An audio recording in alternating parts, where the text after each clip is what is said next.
Então, vamos à segunda etapa, né? Depois dessa aula maravilhosa, né, da professora Marilena Chauí, que apontou várias referências para nós. Então, nós planejamos esse dia com esse formato, né, que vamos experimentar aqui agora nessa primeiro painel, né? Hoje à tarde, outros dois painéis.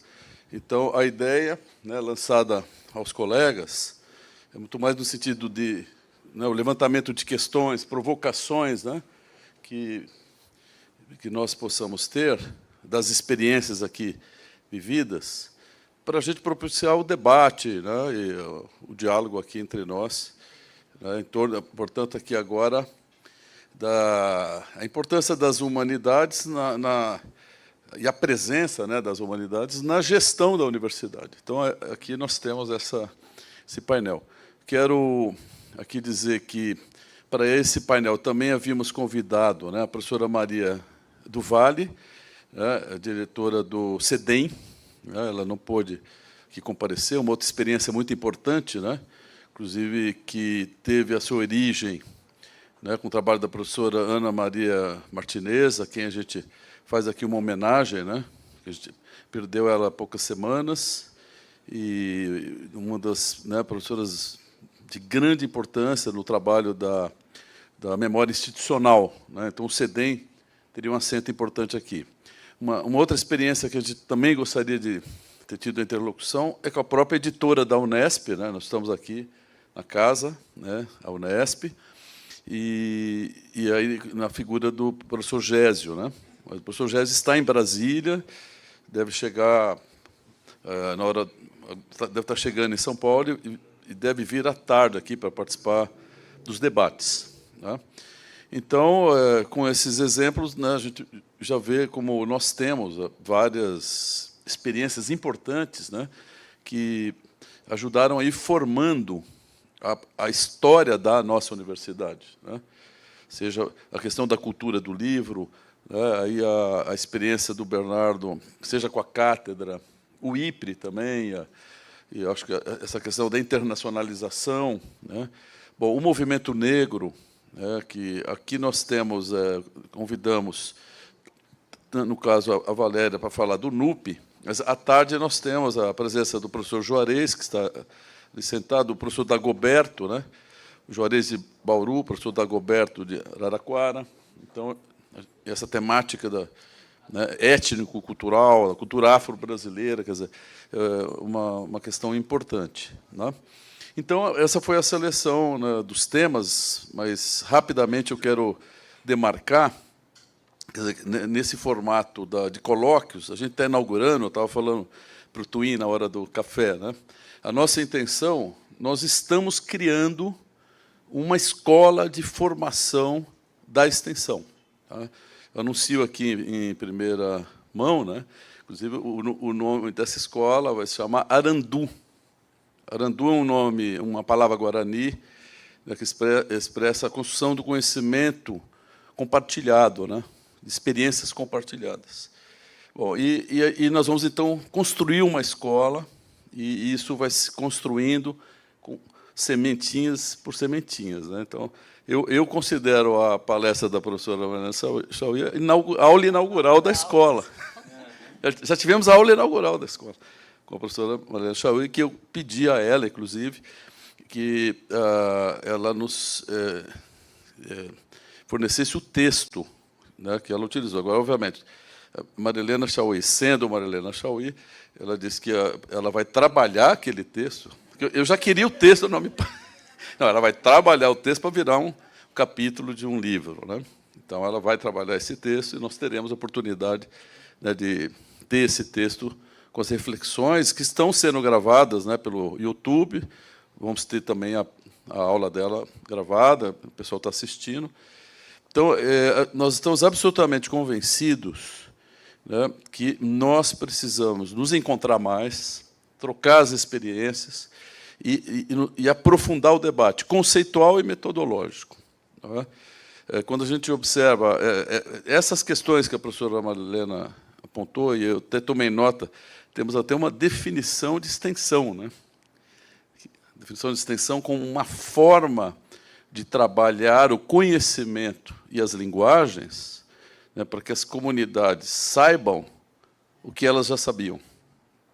Para mim está anotado uma belíssima definição, né, porque a extensão, na perspectiva dialógica, na perspectiva do Paulo Freire, né, nós não vamos levar nada para lugar nenhum, porque a gente quer trocar as experiências, aprender com as comunidades. Então, tem muita discussão para ser feita. E essa discussão ela está dispersa, seja na nossa universidade, seja onde for. A bibliografia, essas discussões estão dispersas. Então, a ideia da formação da escola é no sentido da gente ir sistematizando tudo isso, juntando, formando um material, formando uma biblioteca, porque o que nós estamos vivendo, não é só na Unesp, eu tenho dito, nós estamos vivendo um momento que, no mundo inteiro, se coloca essa relação, qual é a relação da universidade com a sociedade. Dependendo da língua, isso se chama extensão, e outras línguas se chama outra coisa, né? Então, é uma necessidade que se impõe diante desse mundo violento, né? Como ela aí descreveu, né? Esse mundo, né, que o que está em pauta é destruir o outro, né, para você mesmo sobreviver. Então, a extensão ela é uma urgência que se coloca, mas nós temos que avançar conceitualmente e metodologicamente, tudo isso. Então, estamos inaugurando aqui esses colóquios, nós vamos fazer com as engenharias, nós vamos fazer com a saúde, fazer com outras áreas, né? Mas, com muita satisfação, a gente começa com as humanidades, né? Eu estou vendo, foi até difícil trazer de volta aqui para o painel, porque está todo mundo se reencontrando, todo mundo querendo conversar, e a ideia é essa mesmo, passarmos o dia juntos e se reencontrar, e que a gente possa, a partir desse primeiro colóquio, alimentar essa troca maior, né, entre quer dizer, a tão judiada humanidades da Unesp. Tá? Então, eu vou passar, naquela ordem, seria o Paulo primeiro, e Valéria e depois o Bernardo, pode ser assim? Então, a ideia são esses 15 minutos, né, vamos percorrer o painel e vamos abrir para o debate com vocês. Então, professor Paulo. Obrigado, professor Raul, professor Mansano, professora Valéria, prazer estar com vocês. Bom dia a todos e todas. Bom, eu sou Paulo Celso Moura, sou docente do Instituto de Artes, na área de música, né, trabalho com regência coral, e desde 2017, então, eu estou na Pró-Reitoria de Extensão e depois Pró-Reitoria de Extensão e Cultura, e a partir de fevereiro, então, foi criada a Coordenadoria de Ação Cultural. Bom, tem uma questão básica que é lidar com esse conceito, né? O que é cultura e como trabalhar no campo da cultura na universidade, né? Depois do que a professora Marilena nos colocou aqui de manhã, dá para, assim, eu fiquei mais preocupado ainda. Não é? Bom, mas nós temos trabalhado no sentido de entender todas as primeiro conhecer e depois nos aproximarmos das muitas e muito diversas manifestações culturais e realizações culturais que já existem e que já existiam na universidade. Então, nós não estamos, desse ponto de vista, criando nada. Então, nós estamos buscando conhecer, né, e muitas iniciativas, e algumas já muito longevas, na universidade.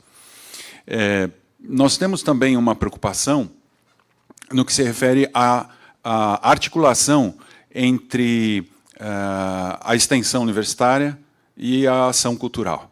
Nós temos desenvolvido algumas conversas, até agora no intervalo estava conversando com o meu vice-diretor, aí, Maurício De Bonis, né? Renata também, do Instituto de Artes, porque são muitas especificidades. Então, basicamente, quando nós falamos de extensão universitária, nós estamos falando de articulação com ensino e pesquisa, obviamente, como já foi colocado aqui. E como isso se dá na área das artes, ou na área da produção artístico-cultural. Então, foi feita uma primeira tentativa, em alguns anos anteriores, de um edital para a produção e difusão artístico-cultural, buscando localizar aquelas unidades que têm nos seus cursos, para a formação de estudantes, a prática de realização artístico-cultural. Mas aí surgem outros problemas, porque tem, por exemplo, no curso de arquitetura em Prudente, uma pessoa que é da história da arte. Como localizar esses docentes, essas docentes que têm uma atuação destacada, que têm uma carreira, que têm pesquisa na área de produção artístico-cultural, mas não estão nesses cursos inicialmente reconhecidos como da área artístico-cultural? Ou seja, o que eu estou colocando aqui, na verdade, é uma proposta de debate, né? Como entender a atuação no campo artístico-cultural em relação à extensão universitária. E nós, por outro lado, como disse, sabemos das muitas iniciativas culturais que acontecem em todas as unidades, em todos os cursos, né? E valorizar da mesma forma. Porque, como foi dito aqui, né, magistralmente pela professora Marilena Chauí, é uma forma de ampliar as referências sobre o mundo. Né? Eu digo que na chave dos direitos. Então, quando nós falamos em cidadania, nós estamos falando em não apenas o direito de acesso a bens culturais, mas o direito de apropriação dos meios de produção de bens culturais. Isso transforma a vida das pessoas. Isso nos transforma. Eu desenvolvo minhas potencialidades e, com isso, eu como que ganho lentes mais variadas para ver o mundo de uma forma diferente. E se eu consigo ver o mundo de formas diferentes, eu consigo agir criticamente de uma forma mais, digamos, mais orgânica, mais sistêmica, mais ampla. Não é?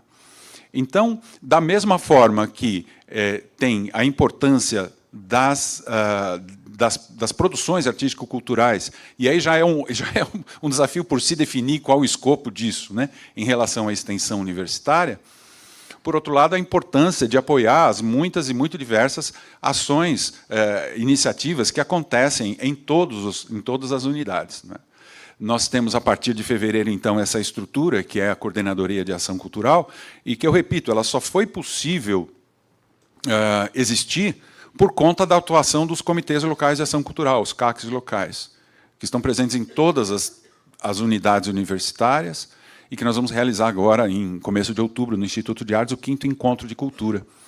Vamos ter lá o professor Albino Rubim, que é um dos criadores do programa de pós-graduação em Estudos Culturais da Federal da Bahia. Vamos ter a professora Isaura Botelho, que é uma das referências sobre políticas públicas para a cultura.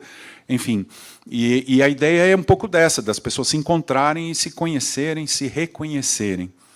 Por outro lado, estamos desenvolvendo um grupo de trabalho que o professor Raul instalou sobre os espaços museológicos e centros de ciência, que vai na direção do reconhecimento da importância do patrimônio da universidade e, ao mesmo tempo, da educação patrimonial dentro da universidade.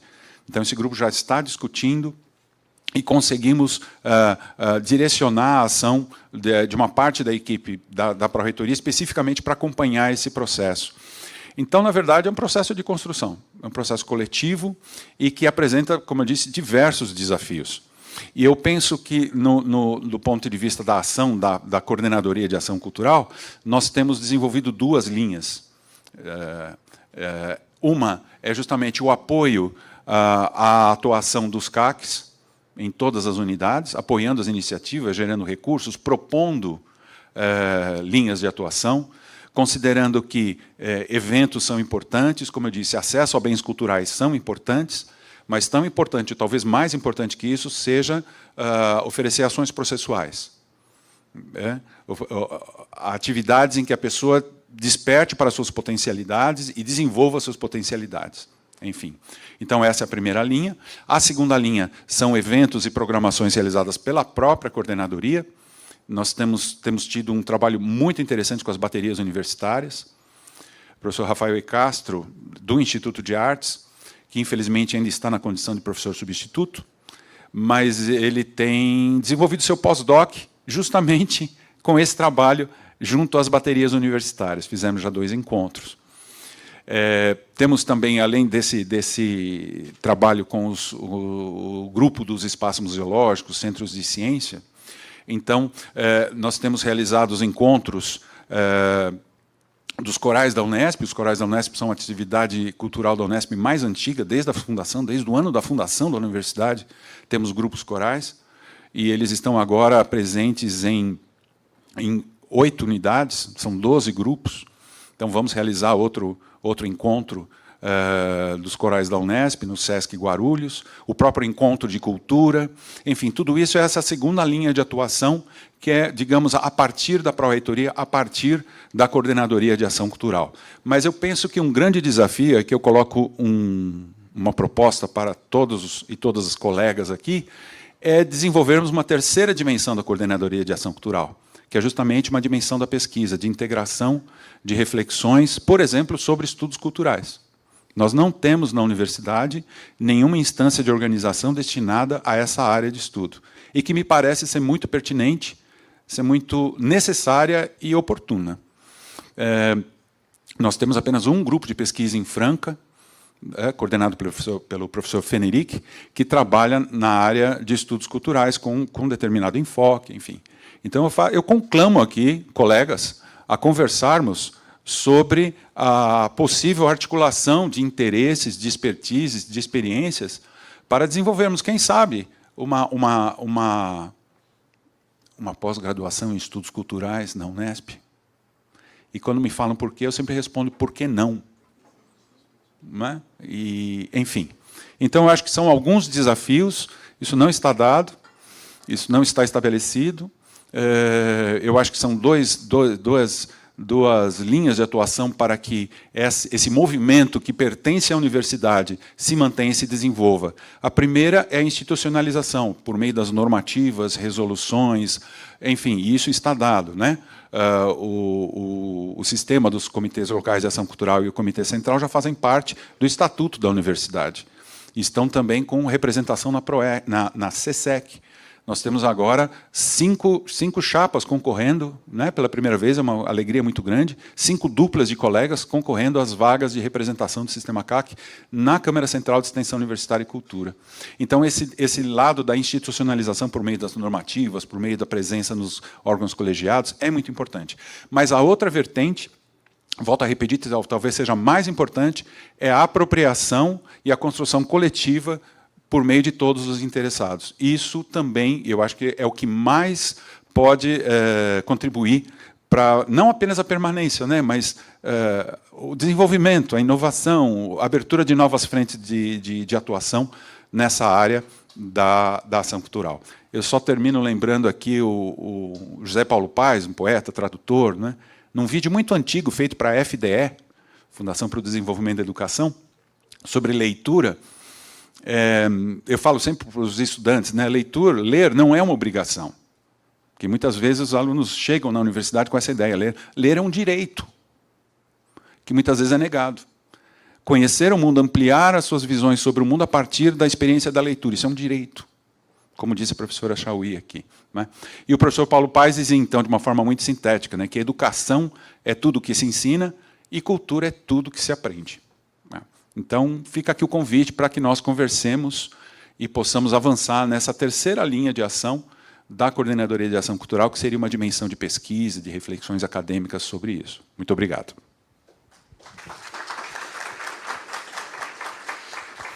Eu vou aproveitar que você ainda tem 5 minutos e eu vou te espremer num negocinho aqui.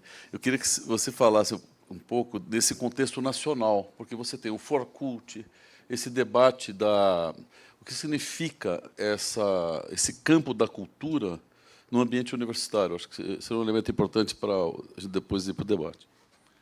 Bom, agora em agosto aconteceu o 19º Enecult, na Federal da Bahia, Encontro Nacional de Estudos Culturais.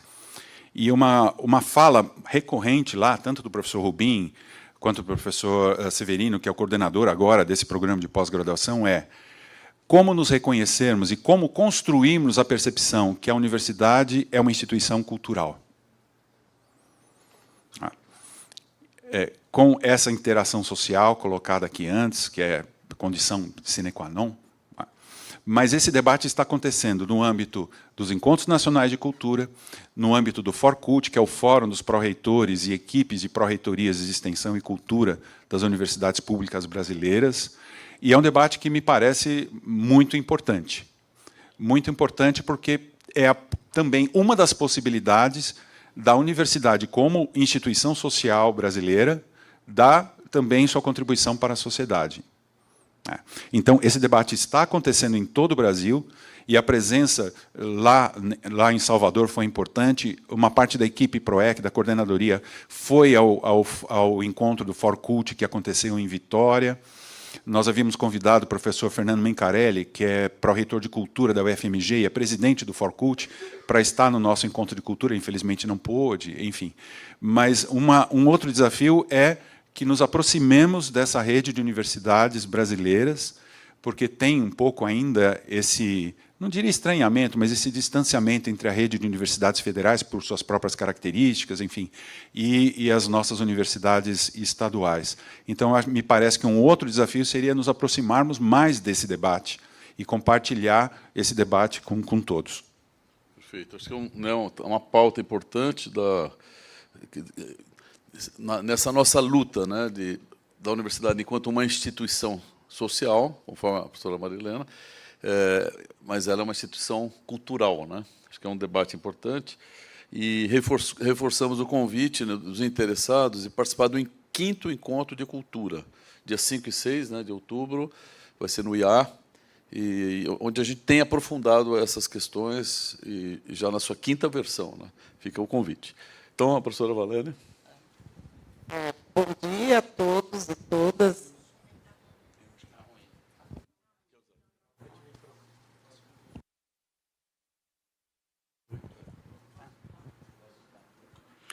Bom dia. Agora sim. Bom dia a todos, todas e todos. Espero que estejam todos bem. Depois de uma aula que tivemos aqui, né? Foi maravilhoso poder contar com a vitalidade da professora Marilena Chauí e o quanto que ela nos é instigante, né? Como disse o Carbono, estamos assim, ó. Mas, enfim, isso faz parte do programa. E esse é um programa muito, muito, muito interessante. Eu quero agradecer pela oportunidade de estar aqui, Raul, agradecer aos meus colegas de mesa e dizer o seguinte: eu sou Valéria, Maria Valéria, sou docente do campus da Unesp de Marília e sou uma mulher negra, como todos estão vendo, né? E eu, enquanto mulher negra, tive uma trajetória muito profícua na Unesp, mas sempre muito sozinha. De uns tempos para cá, não, mas, num tempo passado, eu estou aqui desde 86, então faça a ideia de quanto tempo. Eu era muito sozinha, e a gente ia conversando e trabalhando as questões que tinham a ver com o negro. E aí, nos últimos 10 anos, essa situação muda um pouco, né? Muda pela perspectiva da entrada dos alunos por cota, e muda também pela perspectiva de termos novos companheiros negros na universidade. Isso traz uma perspectiva diferente para nós que trabalhamos. Eu, além de ser professora negra, trabalho com a temática enquanto pesquisa. Eu desenvolvo trabalho na área de educação e relações étnico-raciais. Então, é uma outra forma de demandar. Então, teremos, nós, alunos, professores, de maneira geral, estou chamando um pouco a expertise dos militantes, que somos militantes, do movimento negro, mas falamos para todos os professores. Teremos que sair da onde nós estamos. Teremos que nos debruçar para pensar melhor o que é ter estudantes negros na universidade. Isso modifica a cara da universidade, modifica o que eles demandam e modifica também aquilo que podemos fazer para fora da universidade. É isso que nos traz aqui hoje, né? Então, pensar a questão que traz essa nova episteme, né, de ter alunos negros, nos desafia a pensar primeiro. Eu acho que, primeiro, a gente precisa olhar para dentro. Faz com que a gente pense um pouco que currículo eu tenho trabalhado com os meus alunos. Não é o currículo só formal, também o currículo informal. E trabalhar novas referências. Há necessidade da gente falar de vivências e do silêncio que tem imperado na universidade nos últimos tempos. Porque falamos de homens, a nossa bibliografia ela é de homens brancos, europeus, e, como diz o Boaventura de Souza e Santos, do Norte. Não fazemos uma epistemologia do Sul. Então, há necessidade da gente fazer isso. A necessidade da gente rever os nossos programas. A necessidade da gente buscar também falar para quem está demandando essas questões. Então, teríamos que pensar em novos currículos. E, além dos novos currículos, teríamos que ter também a perspectiva de pensar pesquisa. Pesquisas que a gente, até então, nunca pensou. E que teríamos que estar aberto para poder... Eles batem na nossa porta e dizem, eu quero tal coisa. Então, a necessidade que a gente também esteja aberto para pensar pesquisa. Se a extensão é para pensar a indissociabilidade entre ensino, pesquisa e extensão, então teremos que pensar também para fora da universidade. Eu gostaria, sinceramente, que nós tivéssemos uma pró-reitoria que a gente dissesse assim, é possível a gente pensar para fora da universidade e fazer uma nova universidade para pensar a extensão? Por que não? Por que não nos colocarmos na perspectiva de estar, como é que se fala? Podendo dizer coisas que até então a gente nunca disse. Então, a necessidade da gente pensar para dentro, e aí eu estou chamando a atenção de que vamos precisar pensar novas formas de ensinar, novas formas de fazer pesquisa e novas formas de fazer extensão. A extensão vai nos colocar também para pensar a educação, para pensar a cultura popular, para pensar o que os movimentos negros têm a dizer, o que a gente tem para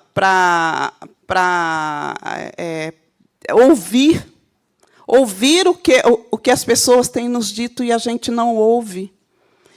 Então, do meu ponto de vista, eu acho que a gente tem, nesse momento, uma perspectiva muito cara nas mãos. E eu gostaria que essa pró-reitoria, e a gente vai se debruçar o ano que vem, tem eleição, a gente vai se deparar com uma nova configuração universitária. Essa nova configuração universitária faz com que a gente também olhe para fora e diga o que a gente gostaria de ter enquanto extensão. Então, eu acho que é um momento muito propício para a gente poder pensar o que nós queremos com a extensão. A extensão não pode ser só aquilo que a gente tem enquanto proposta. Ela precisa ser mais do que proposta, ela precisa ser ação. Então, enquanto ação, o que nós temos a dizer? O que nós temos a falar? E é isso que eu gostaria de deixar aqui hoje. Eu acho que valeria a pena a gente poder pensar melhor o que nós, enquanto universidade... Olha só, a gente tem um ganho muito, muito, muito grande e a gente não aproveita esse ganho. Estamos em 24 cidades diferentes. Essas 24 cidades deveriam estar borbulhando de coisas que a universidade faz. No entanto, não está. Então, caberia a nós pensarmos o que nós temos lá de instrumentos, que são instrumentos, pode ser saúde, pode ser nas mais diferentes áreas, em todas as áreas do conhecimento, em que a gente pudesse, como disse a Marilena, saber que ele sabe, dizer para ele o que nós gostaríamos de estar fazendo com ele, ouvir o que a comunidade precisa e poder traduzir isso em uma universidade presente no dia a dia da população que está no entorno da universidade. Então, depois não venha dizer que a universidade... porque a gente precisa dele para defender a universidade. Eu acho que está na hora da gente saber o que eles têm a dizer, o que nós podemos aproveitar e o que a universidade pode fazer junto com ele, não para ele, né? Mas junto com a comunidade que está lá. E aí eu volto ao meu ponto inicial. Ter a perspectiva de ter estudantes negros na universidade faz com que essa tarefa se torne mais árdua, faz com que a gente tenha que olhar com um pouco mais de cuidado para a comunidade que está internamente, mas a comunidade que está externa. Então, eu acho que está na hora da gente poder fazer desse espaço, o espaço universitário, um espaço para estar para fora. Então, cabe a gente, né, não só os professores negros, mas eu chamei um pouco a atenção para isso, mas cabe a todos, porque enfrentar a questão do racismo, do sexismo e de todos os ismos é uma tarefa de todos nós. Então, caberia que todos nós pudéssemos estar... Já vou terminar. Pudéssemos estar também demandando aquilo que eles têm a nos dizer e que a gente poderia também, enquanto universidade espalhada pelo interior do Estado de São Paulo, ter o desafio de poder pensar melhor as questões que a população tem, que a população demanda, e que a gente poderia estar fazendo uma extensão que fosse melhor se a gente conseguisse ouvir o que a comunidade tem a nos dizer. Com isso, poderíamos ouvir também a comunidade negra. Então, é isso. Espero que a gente consiga conversar. Espero que esse encontro seja o primeiro de muitos. E estarmos juntos é sempre uma coisa boa. Muito obrigada.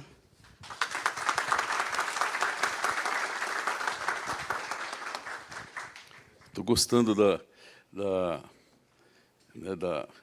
objetividade, né, dos expositores, mas você ainda tem um tempinho, e eu gostaria, e da sua fala a gente percebe a necessidade de uma outra epistemologia. Sim. Não há dúvida que a questão do racismo estrutural é uma... Né? Agora, você poderia, talvez, elencar, na perspectiva do movimento negro, alguns outros pontos que você acha que deve estar nessa pauta? Você poderia fazer isso? Então, o movimento negro sempre colocou que a educação é uma questão cara para ele. Então, acho que a educação, em todos os níveis, eu acho que é uma questão fundamental, pensar as licenciaturas para que possa dizer o como trabalhar e de que forma trabalhar no interior das diferentes instituições de ensino. Religiosidade é uma questão muito cara, porque as religiões de matrizes africana são muito perseguidas, então seria necessário que a gente pensasse junto com a comunidade o que eles têm a dizer, o que tem, e acho que a universidade poderia, inclusive, mapear essas questões ligadas à religiosidade, que eu acho que tem determinados lugares que a gente chega a ter, como é que chama? Morte, as pessoas chegam a morrer por conta da religiosidade, então seria uma questão cara para a gente se debruçar sobre. Uma questão muito premente que a gente precisa se dar conta é a questão da mortalidade da juventude negra, uma coisa inacreditável, com a qual precisa se debruçar, a estudar e a entender, e a buscar formas de como superar. É uma questão de um racismo sem precedente. Então, trazer os jovens, né, eles têm muito a nos ensinar, e eles poderiam estar presentes na própria dinâmica da universidade, a juventude, mas lidar com a questão da violência policial, sobretudo, em relação à população negra, também é uma questão que demanda da gente saber, né? Junto com a questão da educação, tem as crianças negras também, que sofrem racismo o tempo inteiro, E muitas vezes a gente diz, são crianças pequenas, não sabem, mas as crianças pequenas também sabem, e eles vão ali cotidianamente sofrendo racismo, e chega um determinado momento que ele já não sabe mais se ele está sofrendo racismo porque ele é negro, porque ele é pobre. Então, é uma questão diluída e que a gente precisaria instruir as pessoas em relação a isso. Acho que seria isso assim que eu lembro de momento, mas temos muitas coisas, as mazelas deixadas pelo racismo, elas são profundas e quiçá que a gente consiga superar, e a universidade é um bom elemento para isso, porque ela tem conhecimento e ela poder se cotizar o conhecimento, eu acho que é uma questão boa para a gente se debruçar, entender, compreender e trabalhar conjuntamente. Muito bom. Obrigado. Muito bom. Então, vamos agora... Alô, alô. São Bernardo. Acho que... Obrigado. Bom dia a todas e a todos e a todes. Obrigado pelo convite, Raul. Parabéns pela realização desse evento. Eu não tenho dúvidas que esse evento marca uma posição importante da universidade diante da relação, né, que a Unesp tem com a sociedade e, principalmente, por meio da extensão. E eu queria aqui, humildemente, explicar a minha compreensão de extensão, né, porque, para mim, eu acredito praticar a extensão desde da minha compreensão, desde que eu entrei na universidade, na década de 80 também, viu, Valéria? Eu entendo que a extensão ela é atravessada pela pesquisa e pela docência.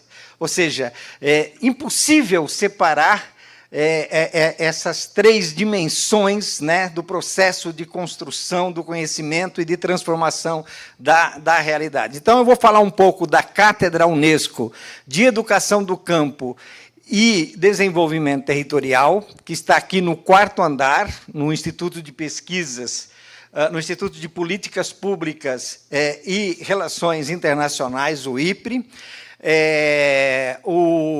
Aqui no IPRE, nós temos 2 programas de pós-graduação, um em Relações Internacionais e outro em Desenvolvimento Territorial na América Latina, do qual eu vou falar.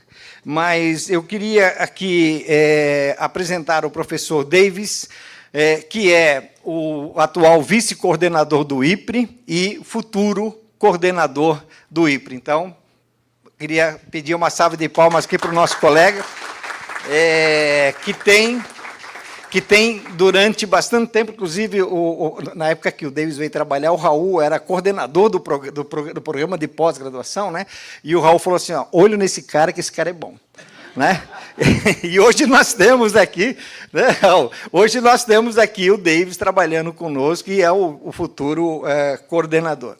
Bom, eu queria dizer que a cátedra ela nasce de um projeto que está relacionado com a educação do campo, por isso que ela chama Cátedra de Educação do Campo e Desenvolvimento Territorial. E esse projeto nasce durante a gestão do professor Macari, quando o professor Antônio Tomás Júnior, que está lá no fundão, ele sempre fica no fundão, né? Ele coordenou um curso especial de geografia na Unesp, no campus de Presidente Prudente, né, com o Pronera, com o Movimento dos Trabalhadores Rurais Sem Terra. Grande parte das pessoas que estão aqui contribuíram com esse curso, o professor Raul contribuiu com esse curso, e o professor Macari, então, deu a ideia, falou, Bernardo, nós podemos criar uma cátedra Unesco de educação do campo a partir dessas iniciativas que vocês têm aqui. E daí nós criamos a cátedra em 2009, o IPRE ainda não existia. E quando nós criamos a cátedra, eu falei, professor Macari, nós não vamos parar na graduação. nós vamos para a pós-graduação. E é assim que a cátedra foi criada, nós iniciamos o trabalho de criação de um programa de pós-graduação em desenvolvimento territorial na América Latina e Caribe, do qual o professor Fábio, que está aqui, é professor permanente, professor Gilberto, professor Tomás, professor Raul, professora Silvia, professor Davis, e os meus olhos chegam até aqui, não consigo enxergar mais, mas deve ter mais gente que faz parte do programa e que contribuíram, né, para a criação desse programa. Nós criamos o programa em 2011, em 2013 ele foi autorizado pela CAPES, nós começamos todo o processo em 2011, em 2013 ele foi autorizado, então nós estamos com 10 anos e agora tivemos o doutorado aprovado. Então, esse é um trabalho que nós estamos desenvolvendo aqui no IPRE, a cátedra ela é o núcleo do IPRE, o programa está vinculado ao IPRE, e a cátedra sempre foi parceira desse processo, junto com o IPRE, junto com o MST, junto com a Via Campesina e outros movimentos socioterritoriais que estão vinculados a esse programa. E, além do territorial, que a cátedra apoia, nós temos também uma rede de pesquisa internacional que chama Dataluta, né? Que é uma rede brasileira, né, de pesquisa sobre as lutas sobre lutas dos espaços e territórios. E, além disso, nós também temos 2 coleções de livros com a editora da Unesp. Uma chama-se Estudos Camponeses e Mudanças Agrárias, a outra chama-se Vozes do Campo. Mas, falando especificamente do territorial, o territorial, então, ele nasce numa perspectiva de trabalhar junto com os movimentos. Então, nós temos no nosso corpo docente vários membros que são dos movimentos e que fazem parte, inclusive, do conselho, e nós trabalhamos a comunidade, né, ou seja, os movimentos vinculados à Via Campesina mais à Unesp, nós trabalhamos, nós definimos o conteúdo das disciplinas, nós organizamos os projetos de pesquisa, embora muitas vezes os projetos de pesquisa nascem lá nos territórios de origem dos alunos, e eles vêm dialogar conosco, vêm dialogar com o professor Gilberto, com o professor Tomás, com o professor Fábio, e nós criamos, então, essa articulação entre os saberes, né, da universidade e os saberes da comunidade, construindo uma nova epistemologia, né? Ou seja, o territorial, o Davis sempre, quando ele foi coordenador, ele sempre chamava a atenção, nós estamos construindo uma nova epistemologia. E eu agora, perdão, Silvia, esqueci a Silvia, que é a coordenadora atual do programa. Agora eu consegui ver você, Silvia, desculpe. Então, a professora Silvia Aparecida Fernandes é a nossa coordenadora atual. Bom, o territorial trabalha, então, com a pedagogia da alternância. Nós temos aulas maio, novembro, às vezes abril, depende muito, né? Às vezes é em outubro, mas esse ano foi em maio e novembro. Então, os alunos vêm para a Escola Nacional Florestan Fernandes, lá tem alojamento, lá tem refeitório, tem toda a infraestrutura. Os professores vão para lá, ministram as aulas, e depois nós temos uma disciplina que se chama COEP, em que mensalmente nós temos atividades com os alunos para acompanhar o desenvolvimento, né, da pesquisa, das disciplinas. E o mais importante, né, que aparece quando a gente faz o relatório da CAPES é ver a história dos egressos. E quando nós vamos ver, então, as histórias do egresso, é que a gente vê aonde eles estão atuando. Eles estão atuando em cooperativas, eles estão atuando nos assentamentos, eles estão atuando nos territórios, nas comunidades, eles estão atuando no movimento. Alguns são deputados, né? Nós temos hoje uma deputada estadual, né, no Rio de Janeiro, alguns são vereadores, alguns são secretários da Agricultura.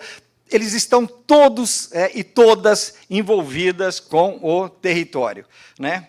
E essa possibilidade, né, nos levou a conhecer outros programas de pós-graduação que existem na Federal do Recôncavo Baiano, na Bahia, na Federal do Pará, na Universidade de Brasília, na Universidade Federal de Santa Catarina, que têm essas mesmas características, mas eles são profissionais, né? São programas de pós-graduação de formação profissional. Nós somos ainda, por enquanto, o único acadêmico, mas, com certeza, essas experiências vão se multiplicar.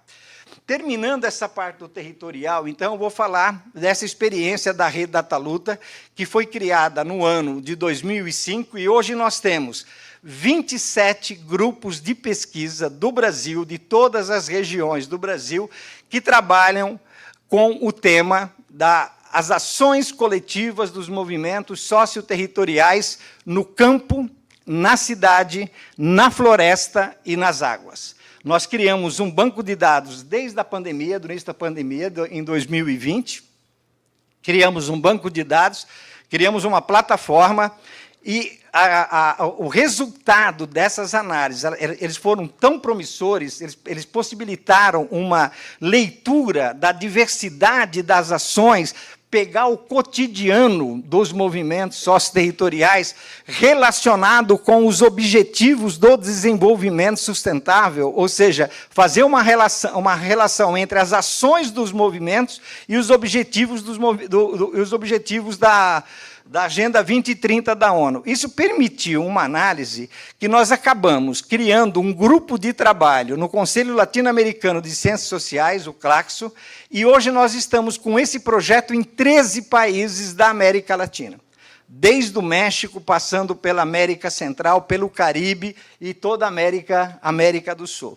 E, graças ao CapSprint, nós ainda conseguimos, né, fazer esse projeto nos Estados Unidos, no Canadá e no Reino Unido. Então, hoje nós estamos, a Rede Dataluta, ela tem um projeto sobre as ações dos movimentos socioterritoriais urbanos e agrários no Reino Unido, com a participação da Universidade de Londres, Lancaster, Cardiff e Newcastle.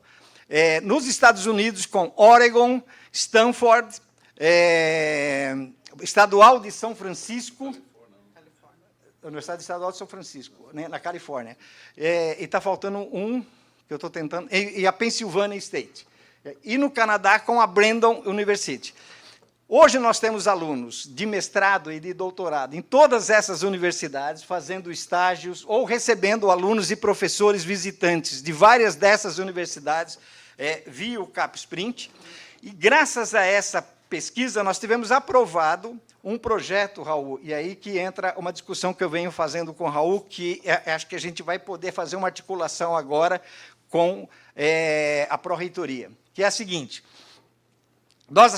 nós temos um banco de dados hoje, né, de 16 países, com as ações dos movimentos. Então, por exemplo, o Reino Unido, a luta é contra as mudanças climáticas e o problema da migração, né? Os Estados Unidos, problema indígena fortíssimo, problema, o movimento negro, tanto no campo quanto na cidade, fortíssimo. Nos Estados Unidos, idem, no Canadá, idem. Agora, chega na América Latina, pessoal, é terra e moradia, né? Tem o movimento indígena também, está lutando por território, tem o movimento negro também, o movimento quilombola, mas o movimento negro urbano, fortíssimo. Olha, eu estou conhecendo o mundo dos movimentos socioterritoriais. É fantástico esse processo. Bom, o que nós fizemos? Nós tivemos um projeto aprovado, vocês lembram do Pró-Humanidade, né, que foi quando o Inominável saiu, nós conseguimos aprovar um projeto, e esse projeto nós selecionamos 30 territórios. 30 territórios. Estamos trabalhando agora com a incidência territorial, ou seja, estamos fazendo o diagnóstico para saber qual é a situação do território. Temos uma proposta de construção de políticas públicas e queremos fazer relação, né, entre as diferentes instituições que estão atuando naquele território.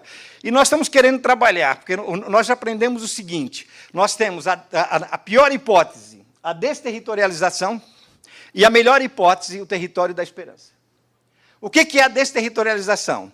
É quando aquela comunidade, o agronegócio ou uma outra corporação qualquer já está usando o território deles, ou seja, está produzindo no território deles, pode ser energia eólica, energia solar, pode ser soja, pode ser minério, pode ser o que for. E eles estão num processo de desterritorialização, estão sendo expropriados. Mas também há casos de resistência. E, nesses casos de resistência, eles estão conseguindo negociar, estão conseguindo propor um outro modelo de desenvolvimento para o uso dos seus territórios. E aí, alguns já estão em estados avançados, quando eles têm já... Estão trabalhando com a transição agroecológica, estão trabalhando com a soberania alimentar, estão trabalhando com uma série de políticas públicas que garanta a soberania nesse território. E a esses eu estou chamando de territórios de esperança. Para esses, a gente vem discutindo na Rede Data Luta, eu já falei para o Raul, nós estávamos querendo, junto com a Unesco, junto com a Unesp, junto com outras universidades, junto com os movimentos, criar um prêmio chamado Territórios de Esperança. Esse prêmio seria uma placa que nós levaríamos para a comunidade e colocaríamos na comunidade, parabenizando pela luta que eles estão desenvolvendo e dizer, aqui é um território de esperança. E ontem eu tive uma reunião com uma ONG chamada Tô no Mapa, que é muito conhecida, né? E eles têm um mapeamento desses territórios e eles estão querendo, se a gente construir essa política, eles vão colocar no Tô no Mapa quais são os territórios que são territórios de esperança e quais são os territórios que estão ameaçados. E aí, Silvia, eles estão querendo vir trabalhar com a gente no territorial para poder pegar todos os nossos projetos e registrar esses territórios no Tô no Mapa para que o pessoal possa também utilizar essa ferramenta e trabalhar nesse sentido. E aí, Raul, eu vejo uma boa possibilidade de nós nos aproximarmos mais ainda. Então, é isso, gente. Muito obrigado. E passando a palavra para a Valéria.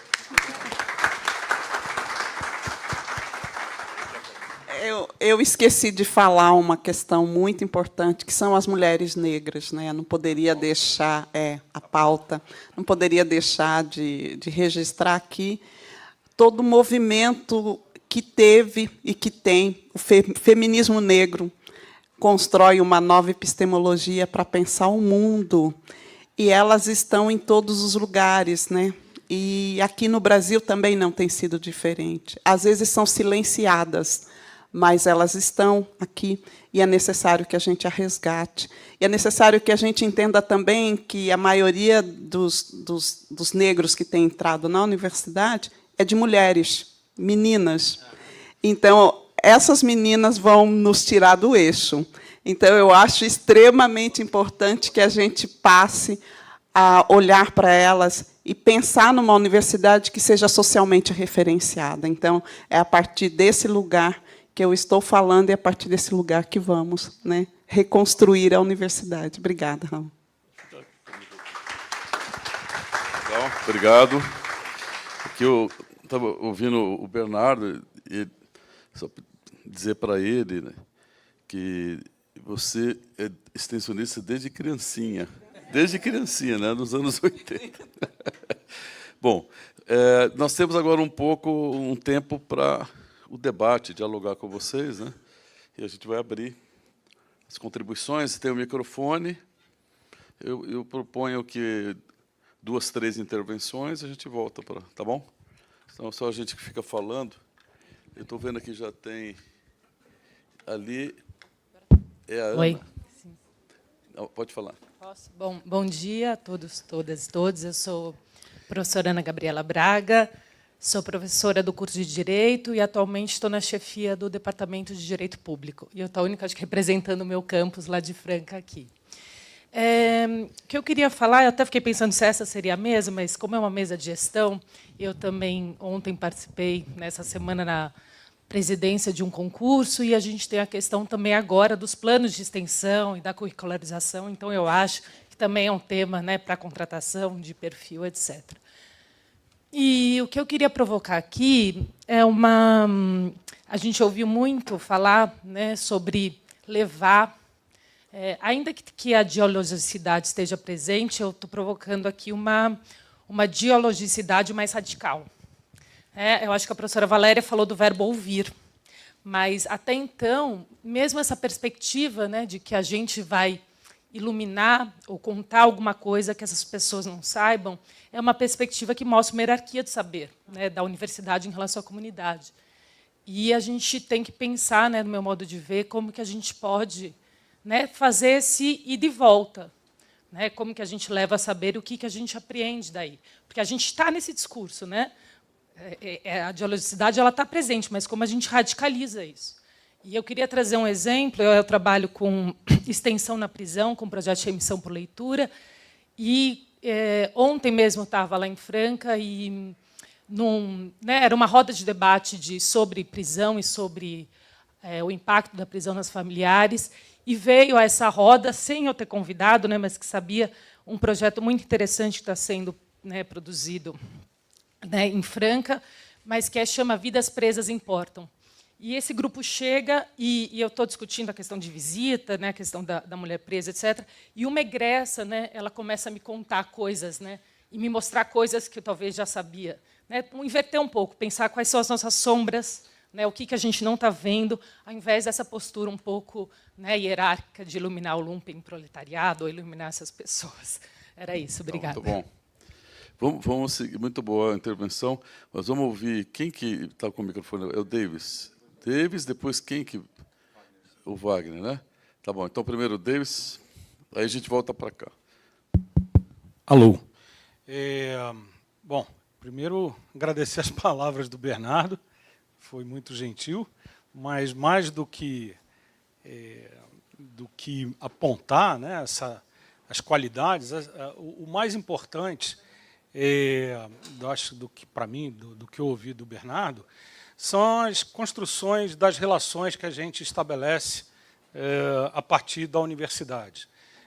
Eu queria parabenizar o Raul por estar proporcionando esse encontro que nos faz oportuno, né, dialogar com as diversas pessoas que trabalham com as humanidades aqui na universidade, e dizer que o IPRE está aqui de portas abertas para que a gente possa dar continuidade nessa perspectiva de um diálogo contínuo para a construção dessas relações dialógicas entre o campo das humanidades. Acho que é fundamental que a gente possa ter espaço dentro da universidade que traga essas referências que comportem todos esses elementos que estão sendo trazidos aqui.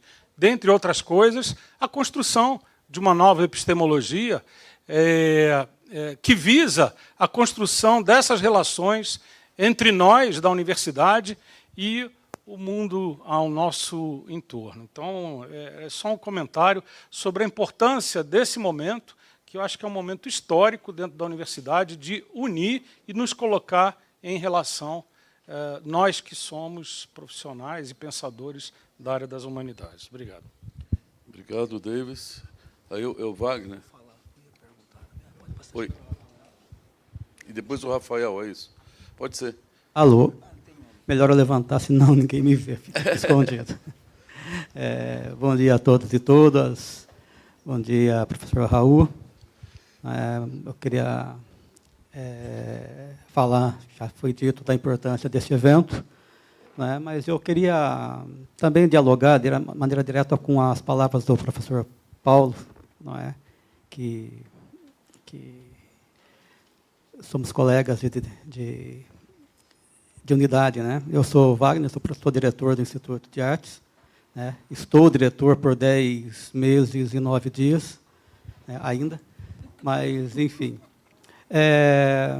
Em 20 anos como professor na Unesp, eu já perdi as contas de quantos eventos em que se falou sobre a cultura na Unesp. Né? E confesso a vocês que professor Raul, por mais que esse evento seja maravilhoso, né, ainda eu me decepciono constantemente com a questão da cultura na Unesp. E estou falando especificamente da minha área de atuação e de conhecimento. Não é? Digo isso porque todos os reitores com os quais eu passei esses 20 anos, uma pergunta que eu sempre coloquei a todos numa saia justa, não é? O que você acha que é a cultura na Unesp? E nem estou falando de arte, da especificidade do Instituto de Artes. Nunca ninguém respondeu. Por que não se responde, professor Raul? Por que não se responde, professor Paulo? Porque nós não temos uma política institucional de cultura para a universidade. Nós não sabemos o que a Unesp, eu não sei, se alguém souber, me diga, mas eu não sei o que a Unesp quer e pensa acerca da cultura na universidade. Se nós não sabemos isso, e não estou falando de uma política de gestão, viu, professor Raul? Sim. Tá? Eu estou falando de uma política institucional. Se nós não sabemos isso, é muito difícil nós sairmos do discurso de que as áreas têm que se comunicar, de que as áreas têm que dialogar. Tá? Todos nós queremos fazer isso, mas nós nunca fazemos, porque nós não conseguimos sair do discurso. Por quê? Porque nós não temos uma política institucional acerca da cultura na universidade. Eu acho que isso urge. Nós teremos, no ano que vem, uma nova gestão assumindo, aliás, teremos uma eleição para uma nova gestão que vai assumir em 2025. Eu acho de fundamental importância que a gente pense a cultura como essa possibilidade de amalgamar todas as áreas, não é? E para que nós criemos uma identidade cultural para a universidade. Não é? Era só isso a minha intervenção. Paulo, né, se você tiver alguma consideração, por favor. Tá? Obrigado. Está ótimo. Acho que o Rafael também já... Eu gostaria, sim, que minha questão, ela, de alguma maneira, dialoga ou pergunta, né, conversa com a pergunta da professora de Franca, esqueci seu nome, desculpe. Ana Gabriela. Bom, eu sou Rafael, sou vice-diretor da Faculdade de Ciências e Letras de Araraquara, e, primeiro, parabéns à organização do evento. Eu acho que está fantástico trazer esse debate, essa discussão, é essencial para a universidade e para os nossos tempos. Mas a minha questão, de maneira bastante objetiva, é um pouco em cima da fala da professora Valéria, no sentido de que nós temos um movimento, né, sobretudo nos últimos anos, na última década, de uma forte entrada de uma população vulnerável dentro da universidade, a população negra, né, de maneira mais pontual, que entra na universidade, e essa população, ao entrar na universidade, ela passa a nos questionar, nos desafiar, e realmente nós temos uma nova forma, ou precisamos ter uma nova forma da nossa prática cotidiana, na pesquisa, na extensão, no ensino. Abre-se questionamentos em relação à extensão por parte dessa população negra marginalizada de alguma maneira, não? Que está na universidade. Então, nós temos uma transformação, ou uma pressão de transformação interna, que eu acho que a todos nós é muito clara, ainda que, às vezes, a gente não saiba muito bem como responder a ela, né? E existe um outro movimento, que não é da entrada de determinados grupos dentro da universidade, mas sim por pressão desses mesmos grupos que entram, a saída da universidade para as comunidades externas, enfim, através daquilo que nós temos discutido muito, que é a extensão. E aí vai meu ponto. No debate, quando nós saímos da universidade. Muitas vezes nós saímos e a gente fala, vou fazer um diálogo, e acho que isso é fundamental, porque a comunidade deixa de ser objeto e passa, de fato, a ser sujeito também da ação, nesse processo de diálogo, e nesse movimento, eu acho que enriquece. No entanto, muitas vezes nós fazemos algo muito seletivo na nossa saída. Nós selecionamos um grupo e queremos discutir com um grupo, falar com um grupo, e há um movimento dialógico, mas é um movimento dialógico que não é com a realidade da vida. Porque a realidade da vida, onde nós estamos com os grupos vulnerabilizados, é uma realidade no qual há territórios em disputa, fortemente em disputa. Lá naquela periferia, nós temos uma disputa que é com a igreja evangélica, nós temos uma disputa que é com o crime organizado, nós temos uma disputa que é uma ação do próprio Estado, muitas vezes atravessada, e nós não discutimos ou não dialogamos com essas estruturas de poder sobre o território. Aí a minha questão, comecei a me estender demais, desculpe, mas a minha questão é, qual que é o lugar da universidade dentro dessa simetria de poder na periferia marginalizada das nossas cidades? para que a gente estabeleça muito bem o nosso papel e com quem nós vamos dialogar. São todos esses agentes? Porque se a realidade é da vida, eu também preciso, de alguma maneira, me aproximar do traficante. Eu me lembro que fui fazer um trabalho de campo para ver uma vossoroca. Eu sou da área da geografia, embora geografia urbana, mas eu fui ver uma vossoroca em São Pedro, todo mundo, os geógrafos da região lá de Rio Claro, todo mundo conhece. Fui ver uma vossoroca para entrar para ver a vossoroca da área que eu queria, eu precisei pedir autorização via assistente social da cidade para os traficantes da cidade. O crime organizado teve que me autorizar para entrar lá. Não voltei mais depois dessa, mas isso há alguns anos atrás, logo quando eu entrei na universidade como docente. Então, a minha questão é essa: qual que é o nosso lugar dentro dessa simetria de poder nessas regiões periféricas e com quem que eu quero dialogar, então? É esses grupos também? Essa é uma provocação, quase. Obrigado. Muito bom. Obrigado. Essa é uma primeira rodada, depois a gente vai passar aqui para os colegas, e eu acho que dá tempo depois de uma outra rápida rodada para a gente encerrar esse painel, que já está na hora, né? Mas eu quero comentar algumas coisas rapidamente também. Eu gostei muito da intervenção da Ana Gabriela, né? Obrigado, porque nós temos que radicalizar a dialogicidade. Então a gente tem que aprender, né?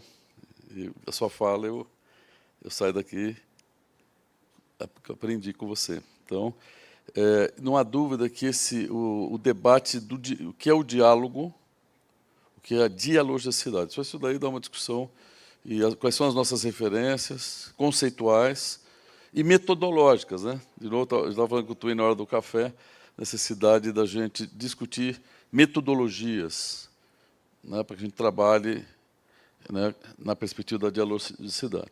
Você lembrou, nós estamos agora, não só a Unesp, mas várias universidades, que começam a colocar no processo seletivo dos novos docentes, projeto de extensão, né? Então, tem uma nova geração, nós estamos aí com quase 400 docentes novos, já perguntando sobre como é que é esse negócio de extensão, projeto de extensão, né? Então, a gente tem uma demanda grande de uma juventude no campo docente, né, querendo estudar essas coisas. Então, é muito importante. Agora, quero dizer para o Davis, né, a gente conversou com o Hector, né, a gente queria muito que o Hector estivesse aqui, ele está na Argentina, mandou um abraço para todo mundo, né, e essa ideia da gente transformar o IPRE num centro dessa discussão me agrada bastante. Em relação ao Wagner, o Paulo depois pode comentar também, né? A institucionalização da cultura, e não é uma gestão, né, como você falou, é um processo que começa no final do mandato da professora Cleópatra, né, 2020, a pró-reitoria se transforma numa pró-reitoria de extensão universitária e cultura. Então, a nossa universidade ela está bastante atrasada, né, nessa discussão. O próprio Paulo falou, né, no Forcult, uma referência importante à Federal da Bahia, né, outras universidades que essas discussões estão muito à frente, né. Bom, mas nós temos uma meta, né, nós vamos lançar, quero anunciar também a vocês, nós realizaremos em fim de abril, tá, do ano que vem, um congresso de extensão, ok? Então, faz 10 anos que a gente não tem um congresso, faremos um congresso de extensão, estamos preparando isso daí, e nós queremos lançar nesse congresso 7 cadernos, né? E são cadernos sobre essas nossas políticas. Então, a política de extensão, né, e a política institucional de cultura, né, é um deles que está presente. A gente tem que avançar nessa, né, nessa demarcação do que a nossa instituição entende por isso. Existem documentos dispersos, há normativas, mas isso precisa se constituir num documento aprovado pelos colegiados, né, quer dizer, um reconhecimento institucional do que a gente entende por essas questões. Acho que o Wagner tocou numa questão bastante importante, né?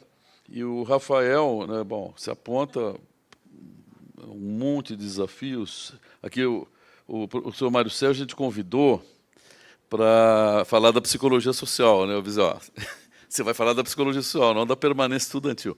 Mas a permanência estudantil fará em outubro, depois o Mário Sérgio pode comentar, em Bauru, né? Um evento na comemoração dos 10 anos da permanência estudantil, né? Ele me disse ontem que já passou pela nossa permanência estudantil 43 mil alunos, né?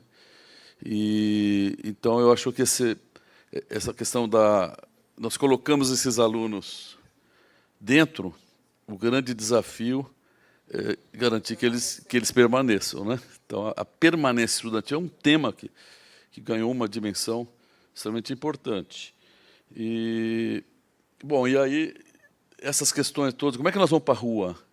Como é que a gente dialoga com essa população, né? Eu acho que a gente vai ter que pensar junto, trocar experiências, né? E aprender com a população, com as nossas experiências, das mais diversas aqui, para a gente avançar em tudo isso, né? Então, é por aí que a gente está tentando trabalhar, e, portanto, esse colóquio ele abre essa agenda, né, que a gente está chamando da escola de formação. Então, eu passo para o Paulo, vamos dar uma rodada aqui.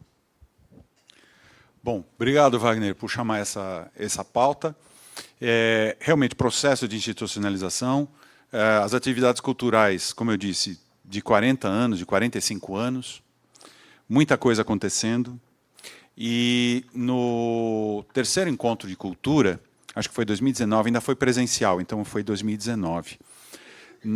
Para o terceiro encontro de cultura, nós organizamos e lançamos uma proposta de um documento intitulado justamente Em Direção a uma Política Cultural para a Universidade. Tá? Esse documento foi objeto de discussão no terceiro encontro de cultura, criamos grupos temáticos, sistematizamos isso, e esse documento está no portal da PROEC. Tá lá, você abre PROEC, Política Cultural, tem lá um documento intitulado Em Direção à Política Cultural da PROEC, e como o professor Raul disse, a nossa proposta é que esse documento seja atualizado nesse próximo encontro de cultura, não agora em outubro, mas em abril do ano que vem, com mais calma, para a gente preparar isso. Então, isso junto com o Congresso de Extensão. Então, a princípio, já existe um documento que designa valores, critérios, diretrizes, isso já existe desde 2019, e ele deverá ser atualizado agora em 2024. Tratar das questões, né, que dizem respeito à cultura, por exemplo, é algo ainda que a universidade está caminhando, eu acredito, né? Começou com a professora Cleópatra, e acho que vai indo, mas é claro que a gente pode ter uma ação mais incisiva, que é o que o professor Raul está fazendo agora. Cria a coordenadoria, institucionaliza, e aí a gente pode caminhar. Mas é algo para a gente fazendo juntos, né? É necessário que o IA esteja aqui também fazendo junto com a própria pró-reitoria de extensão. Então, é necessário que a gente faça junto. A professora de Franca, se eu falei algo que seja contrário a isso, eu acho que eu peço desculpas, mas, para mim... Na fala da senhora, acho que justamente foi para o outro lado, né, dessa postura um pouco mais passiva, um pouco mais humilde da academia. Sim, de ouvir, né? Então, eu acho que é fundamental que a gente esteja junto, que a gente faça com eles. E é difícil a gente fazer, né, Rafael? É difícil. Eu acho que a gente tem que conversar com o tráfico, sim, porque a gente não tem outra alternativa. A gente vai ter que adentrar os territórios. Se a gente adentra os territórios, vai ter que lidar com isso. A gente pode não ter o diálogo que a gente gostaria. Com a polícia também. Mas a gente vai ter que conversar com todos. A gente não tem alternativa. E acho que eu acho que a Unesp tem uma grande possibilidade de ir conversando com os vários elementos daquele determinado espaço. E aí, aos pouquinhos, não tem jeito, vai ter que negociar, tem que conversar, tem que falar. E eu acho que você provoca a gente, né? Quando diz, e aí, vai ter que falar? Eu acho que sim, não sei. Mas é algo para a gente colocar na roda e conversar. Eu acho que está aí nesse momento. É o momento da gente definir política. É o momento da gente se colocar. Então, eu acho que nesse momento, a extensão ganha com isso. Mas vamos ter que fazer aos poucos e ir dialogando e conversando, porque a gente sabe o que é um território, como é que se fala? Dominado pelo tráfico. A gente sabe o que é e sabe o quanto que ele escraviza quem está ali. Então, também ter essas pessoas também demanda da gente, a gente ter que ouvir o que eles têm a dizer e a gente caminhando com eles assim, eu estou falando com a população. E aí, aos poucos, vamos vendo como é que se desenha, né? Mas não é fácil a gente estar nos espaços de vulnerabilidade. Então, são os espaços de vulnerabilidade que a gente vai ter que lidar com isso. Então, vamos ter que nos desafiar para saber o que fazer. Então, eu entendo que é um enorme desafio. Tá? Acho que é isso, né? Bom, como o Raul acabou de falar agora, nós temos que ir para as ruas, né? Eu vou aqui acrescentar, nós temos que ir para os campos, nós temos que ir para as águas e para as florestas, não é verdade? Então, esse é o nosso universo, né? Por enquanto, não é verdade? E aí, eu acho, o colega lá, o vice-diretor de Araraquara, desculpa, o Rafael, trouxe geógrafo também? Ninguém é perfeito, né, Rafael? Eu acho que, nesse caso, a gente tem, Rafael, eu vou falar da minha experiência, né, porque eu trabalho com movimentos organizados. E isso, trabalhar com movimentos organizados, o trabalho de extensão é muito mais fácil. Mas não é tão fácil assim, né? Davis e Silvia sabem o que são as nossas reuniões de conselho do programa de pós-graduação, porque os movimentos, o Fábio também, e o Gilberto também, né? Porque os movimentos estão, e os movimentos eles têm uma postura política a defender, que nem sempre é a nossa postura política. Não pensemos nós que é tão simples assim quando nós estamos discutindo com os movimentos. E aí, Raul, a extensão vai ter que pensar numa relação de diplomacia também. Porque muitas vezes nós temos esse enfrentamento, né? Porque há competências que são da universidade e há competências que são da comunidade. E, às vezes, a comunidade quer definir competências da universidade, né? E a universidade quer definir competências que são da comunidade. E aí, gente, o pau quebra. Aí eu fico pensando, se o pau quebra com o movimento organizado, eu não quero estudar o tráfico, cara. Eu não, e nem os milicianos. Então, eu também trabalho muito com comunidades que não estão organizadas. E aí é muito difícil. Porque não há uma diretriz política, há uma alienação muito grande, né? Então, você vai precisar fazer um trabalho dobrado quando né? Porque você precisa, como existem várias tendências e elas não dialogam entre si, você precisa construir esse espaço de diálogo para que haja uma coerência na proposta de extensão, por exemplo, né? Então, eu acho que o melhor caminho para nós, estou falando isso desde a minha experiência, o melhor caminho é definir, né, trabalhar com organizações que permita a gente construir um projeto, e esse projeto necessariamente tem que transformar a realidade. E esse é o nosso grande desafio. É isso, Raul.